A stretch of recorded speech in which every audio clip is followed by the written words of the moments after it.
Anthony, lovely to see you again. Back at FrightFest, you're a regular here, aren't you? I am, I guess. I think this is the fourth movie I've had at FrightFest, so I definitely love the festival and the guys that run it, and I will come back every time I have a movie if they'll accept it.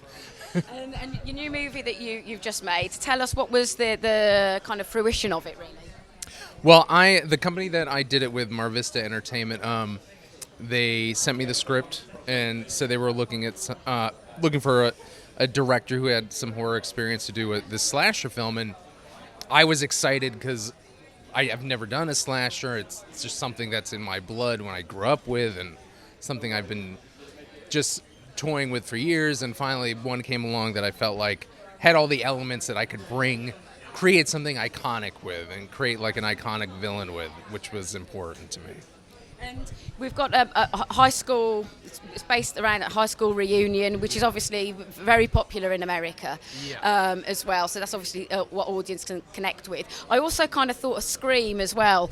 So I'm thinking you'd probably want to do something different to that. Yeah, I mean, it's definitely in the flavor of Scream, and I think what made Scream important was the character development, and watching a group of characters that you don't want to see die. You want to see them continue on, and that was definitely a big focus for me, was with the characters in this film, and characters that you really liked and fell in love with, and that you'd love to see survive and move on to another movie if we get the chance. But and I think another thing which was important in this kind of film was to give the audience some really memorable kills that they can walk away from and be like, yeah, that was something I've never seen before, and it was awesome. Is it challenging for you as well? Because sometimes less is more, so not maybe showing too much, but just enough, because sometimes our imaginations are far scarier, aren't they? Yeah, I mean, I think there's a balance, and I think in a movie where several people die, you have an opportunity to give a variance of death along the way. You want some subtle death, you want some nuancy death, and then you want some tear people fucking apart death, and they give them everything. I always, in a movie, and the same when I did Dread, I think it's good to show something really shocking sometimes that people really don't expect to see, and then take it one step further and oh, I didn't want to see that. Just a little further.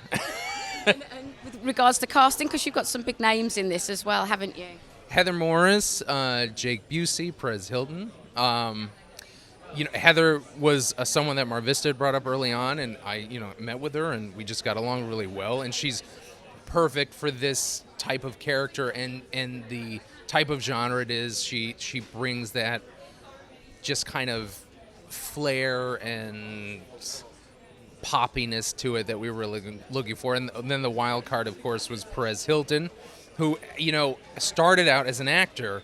He went to university for acting and just kind of just fell into this blogging thing. So he's really trying to make an effort to get back into it. And I loved him on set. I met with him and got along with him so well, and he was just so committed to the character and committed to giving just 200% every day. It was really impressive.